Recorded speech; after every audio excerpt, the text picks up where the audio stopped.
I hope that you guys are doing amazing wherever you are in the world. Thank you so much again for watching, for subscribing, for being on my channel, for all the love that you guys have been sending my way. I really appreciate it. In this video, I wanted to kind of speak to you guys about something that is on top of everyone's mind this week, and that's suicide, and how it seems like it is becoming more and more common for really rich, really famous, really well-known people who seem to have the perfect life that everyone would want to emulate, that everyone would want, that people like that are seemingly committing suicide and seemingly depressed, and no one actually knows that they were actually like that. So they were living in shame and living in, or hiding their depression, hiding all their feelings and emotions.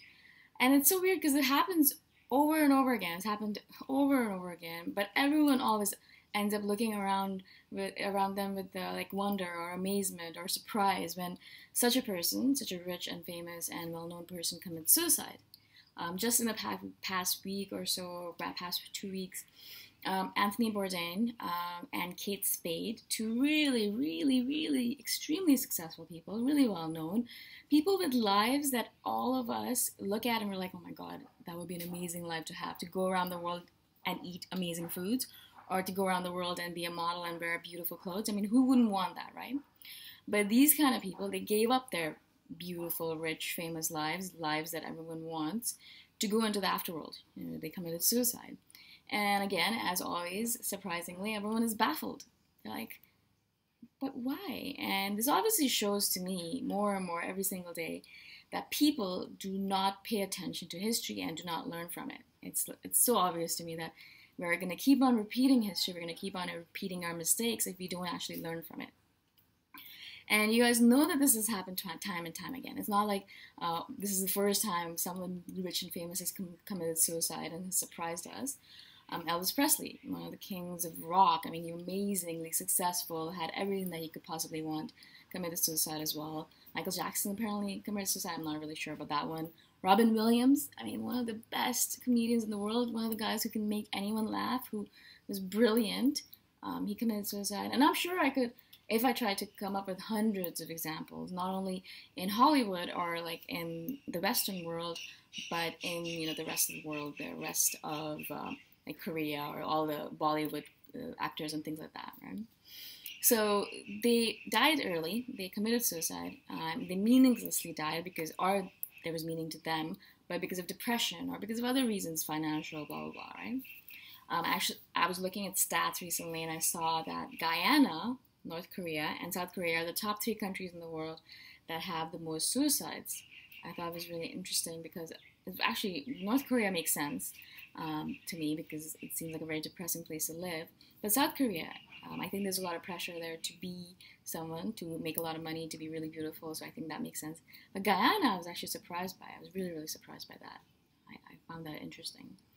Okay, so it's not only rich and famous people, obviously, who are committing suicide, but commoners, if you want to call them, just people in general, just mainlanders, just the people who are not on TV, not doing all that stuff. They're also committing suicide and getting more and more so all the time. I get at least one post on my Facebook feed a year, which is also, I think, too much, even if it's just one post, of someone that I knew briefly, or I knew perhaps a little bit, or I knew a lot very well, who committed suicide. And again, everyone messages them saying, oh my god, I'm so surprised, he seemed like such a happy person, or she seemed like she was doing so well, and she just had got such a great job, and I can't believe that she committed suicide. And I think to myself, okay, well, anyways, that really surprises me as well.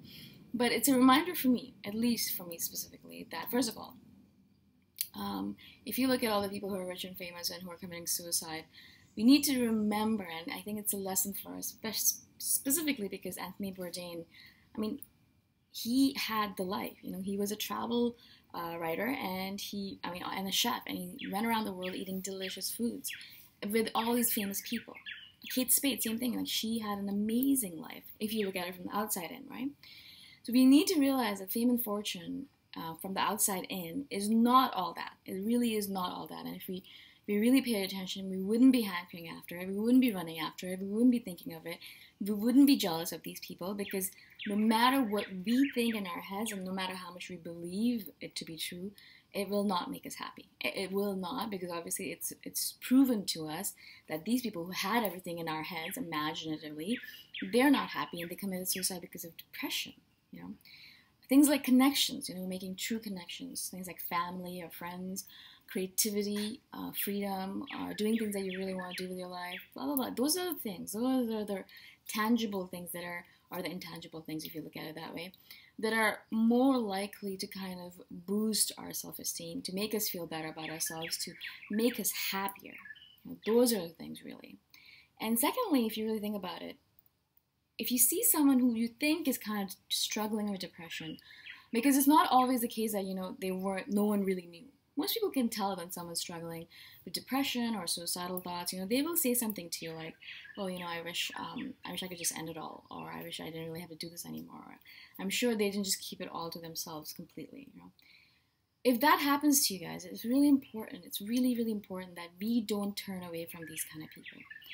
Mostly depressed people cannot ask for help. A lot of times they're just so ingrained in their heads and they're just so deep in that pit of despair that it's very hard for them to go up to a person who's happy, who's normal, who's not dealing with all this shit, to go up to them and say, "Can you please help me? I feel like I want to kill myself." You know, it's so hard to say those words even for me as a person. You know, how can they say it when they're having such a hard time?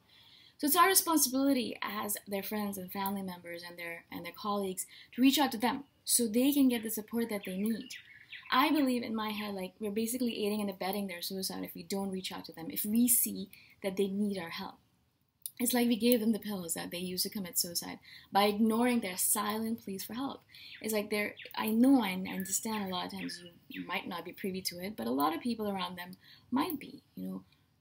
They might have seen it and they just ignored it because it's easier just to ignore, right? Also, just kind of like a little thing, I wanted to remind you guys to hug your families and friends tight this week, to remember to hug them, to tell them that you love them, just because we need to remember that no one is going to last here forever, and they're not here forever, and the people that you love are going to be gone faster and sooner than you might imagine. You know, things that we might never imagine come up to us, and we think, "Whoa, how did that happen so quickly?" It's because it never happens at the pace that you imagine it's going to happen, right? So, you know, I hope that this makes sense to you guys. I just wanted to share my opinion on it because I thought it was poignant and I thought it was a good time to share this because it's so important that we start talking about this stuff instead of hiding from it, which is what we always end up doing. Again, thank you so much for watching. Thank you. Let me know if you guys, you know, what you guys think about it. If you guys have any questions or if you have comments, I'd love to hear from you guys. I'll talk to you guys in the next video. Thank you. Bye for now.